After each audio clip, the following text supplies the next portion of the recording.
en este día, pues vamos a empezar una nueva serie que nos habla sobre la oración. La oración es el lenguaje del Espíritu y creo que como cualquier lenguaje se puede ampliar, se puede perfeccionar, se puede mejorar.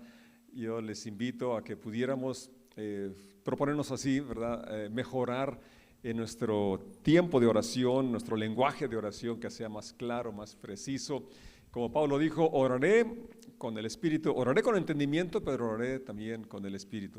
Es decir, ambas cosas son importantes en este tema. Por cierto, quiero recomendarles que escuchen el tema del miércoles pasado.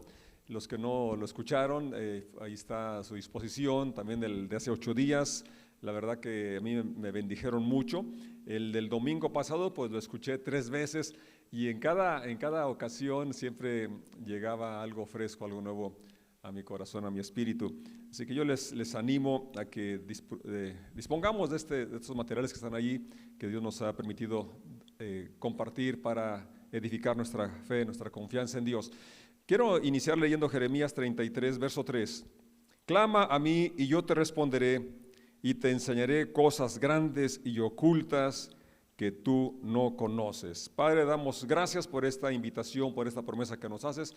Yo te ruego que cada uno podamos percibir tu anhelo, tu corazón de tener cercanía, tener comunión con nosotros y podamos hoy salir inspirados con la determinación de tener una comunión más estrecha, más íntima contigo y aprender a orar mejor. En el nombre de Jesús decimos amén, amén. Sí, la oración es tan importante, creo yo, como el oxígeno al cuerpo físico. Así es para nuestro ser espiritual la oración, porque es la comunión, es la comunicación con Dios. No es para volvernos más espirituales, sino más conscientes de esa realidad que somos seres no solo físicos, sino espirituales, y que Dios nos dotó con esa capacidad de mantenernos en comunión con Él, y que no es una comunión que se reduce al momento como aquí, como iglesia nos reunimos, sino que es algo que podemos disfrutar todo el tiempo, en todos los lugares. Vamos a revisar este versículo y permitir que esta escritura nos aumente nuestra confianza en Dios. Este es uno de mis pasajes favoritos que me alienta a orar, porque inicia diciendo, es Dios quien habla y dice, clama a mí. Dios está hablando a Jeremías, es una voz que le llega a él. Si leemos el versículo 1 del capítulo 33 de Jeremías, dice, vino palabra del Señor a Jeremías la segunda vez, estando él aún preso en el patio de la cárcel, diciendo, así ha dicho el Señor, que hizo la tierra, el Señor que la formó para afirmarla, el Señor es su nombre. Es interesante notar que Jeremías no está en una reunión como esta, no está en un lugar en su casa, sino que está preso y allí le habla el Señor. Esto nos dice que no importa la circunstancia física que estemos atravesando, ¿verdad? Una cárcel emocional, una cárcel, pues sí, ¿verdad? No realmente física, pero sí algo que quizás está atrapando nuestro corazón, nuestro espíritu, nuestro pensamiento. Allí nos puede hablar, nos habla, de hecho, el Señor. Y luego afirma quién es el creador, no solo de la tierra, sino del universo. Y Él dice, Él nos invita en esa expresión a orar, clama a mí, es decir, no es tanto que yo lo necesito, que de hecho sí lo necesitamos, pero es el corazón, la intención de Dios de tener comunión con nosotros, y eso la verdad a mí me anima, me motiva. ¿Cómo es que el Rey de Reyes, el Señor, el Creador, me dé audiencia, me invite a entrar ante su presencia, y no en calidad de sirviente, no en calidad de un extraño, un súbdito, sino como un hijo? Por eso, cuando Jesús responde a la petición de que los enseñe a orar, Él dice, digan así, Padre nuestro. Qué forma tan especial de acercarnos a Dios como nuestro Padre amado, como hijos amados podemos acercarnos con toda confianza a Él. La verdad que esto es una invitación realmente sublime para tomarla en cuenta. Y luego viene acompañada de una promesa también, y yo te responderé. ¿Qué dice Dios? Y yo te responderé. Qué maravilloso, no solamente saber que nos escucha, sino saber que nos contesta. Y luego viene la pregunta, ya te la estás haciendo tú, bueno, entonces, ¿por qué no me ha sanado? ¿Por qué no sanó a X persona, a mi familiar? Y yo también me las he hecho muchas veces esa pregunta, ¿verdad? Lo cierto es que Dios es soberano y que Él sí contesta como es su promesa, porque Dios no es hombre para que mienta, ni hijo de hombre para que se arrepienta. Lo que Él promete sí lo cumple. Y respecto a las oraciones, la verdad es que cuando no es un sí, que viene como lo que estamos pidiendo, puede ser un no, porque muchas veces tú como padre les decimos que no a nuestros hijos, algunas peticiones que nos hacen, porque no son lo mejor para ellos o porque no están a nuestro alcance. En el caso de con Dios no se da eso de que no está a su alcance, pero sí de que quizás no es lo que nos conviene, o que no es el momento, no estamos preparados para recibir eso que estamos pidiendo. Entonces, realmente esto que estoy diciendo no es para justificar a Dios, Dios no necesita que lo defienda, pero la verdad es que Él es soberano y lo que Él determina es importante que tú y yo lo aceptemos de buena gana, y no solamente cuando no viene la respuesta a la oración como la queríamos, sino como Él lo ha determinado hacer, y que podamos entender que Él es el Señor y no yo. Es decir, no, Él no es mi sirviente para hacer todo lo que yo le diga.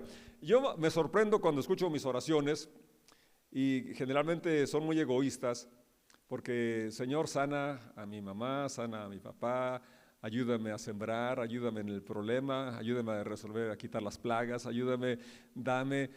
Es decir, casi todo está centrado en que en mis necesidades, y yo quiero, y es bueno, es válido que pidamos, pero no debe ser eso el único motivo de la oración. Tiene que haber un momento de acción de gracias, de reconocer su señorío, y lo estoy diciendo aquí precisamente por eso, porque cuando no hay una respuesta a lo que pedimos, entonces tenemos que recordar que nosotros no somos el Señor, Dios es el Señor, ¿verdad? Y que Él no está para cumplir todos nuestros deseos o nuestras necesidades, sino que Él va a hacerlo sí en su momento y en su forma. Y lo que más importa es estar en su presencia, es adorarles, bendecirle y confiados en que Él sí nos va a contestar en la forma que Él considere más oportuna. Otra promesa que viene en este versículo tan breve y tan potente es: y te enseñaré cosas grandes y ocultas que tú no conoces. Fíjate qué precioso, y esto nos habla de lo importante de que la oración es un diálogo, la oración es platicar, y cuando tú platicas, ¿verdad que no es solamente tú hablando, sino que también escuchas? Imaginémonos una relación de noviazgo o un matrimonio donde es puras peticiones lo que habla, ya sea el esposo o la esposa, el novio o la novia, pero que su conversación es peticiones. Haz esto, haz aquello, hace falta esto, necesito esto. Pues como que no tendría sentido, o realmente yo no sé si alguien se casaría si fueran el tipo de relación de noviazgo, si alguien se casara con alguien que solamente está pidiendo cosas. Pues yo creo que es importante analizar esto en nuestras oraciones, ¿verdad? Que no solamente sea pedir, pero bueno, el punto aquí es que Él quiere enseñarnos, es su promesa, y te enseñaré. Pero ¿tenemos el tiempo, la quietud para escucharle? ¿Estamos conscientes de que Él quiere revelarnos cosas ocultas, cosas que necesitamos conocer, cosas que no están en la superficie, sino que requieren el detenimiento, la meditación y el escuchar la revelación que Él quiere hacer a nuestro corazón, a nuestro espíritu? Entonces yo creo que es muy importante, ¿verdad?, que en esta época que tenemos la vida tan ajetreada, tan acelerada, con tantas actividades, tantos compromisos, tenemos que bajarle, ¿verdad?, la velocidad, y en nuestros tiempos de oración incluir un tiempo de quietud donde vamos a escuchar lo que Él quiere revelarnos, cosas grandes, cosas ocultas que están reservadas para aquellos que podemos practicar ese tiempo de quietud, de escuchar lo que Él quiere hablar a nuestro corazón. Es importantísimo este asunto, y creo que Pablo entendía esta realidad y él podía dedicar ese tiempo porque valoraba importante el escuchar lo que Dios quería revelarse. En Filipenses 3, versos 7 y 8 dice: pero cuantas cosas eran para mí ganancia, las he estimado como pérdida por amor de Cristo. Y ciertamente aún estimo todas las cosas como pérdida por la excelencia del conocimiento de Cristo, mi Señor, por amor del cual he perdido todo y lo tengo por basura para ganar a Cristo. Aquí Pablo habla de la prioridad del amor, del conocimiento de Jesús, y que para poder llevar a ese nivel, a ese lugar de valorar lo que es Jesús, lo que es su persona y su palabra, necesitamos entonces que las otras cosas no ocupen ese lugar o estén en el orden adecuado, y entonces poder centrar en el conocimiento que Dios quiere revelar a cada uno de nosotros. El Señor Jesús lo dijo en San Juan 15, 16 de esta manera: no me elegisteis vosotros a mí, sino que yo os elegí a vosotros y os he puesto para que vayáis y llevéis fruto y vuestro fruto permanezca, para que todo lo que pidiereis al Padre en mi nombre, Él os lo dé. Esta palabra final nos gusta a todos: para que todo lo que pidiereis al Padre en mi nombre os lo dé. Pero realmente está en el contexto de lo que Jesús está diciendo, que nos ha puesto para que tú y yo vayamos y esparzamos el evangelio, sembremos la palabra, extendamos el reino, seamos luz, hagamos discípulos, porque esa es la misión de la iglesia. Ese es el fruto que Dios espera que llevemos, y es la razón por la que Él nos ha hecho sus discípulos, para continuar con su empresa, continuar con la edificación de su iglesia. Y en ese contexto, entonces, lo que pidamos va a ser concedido.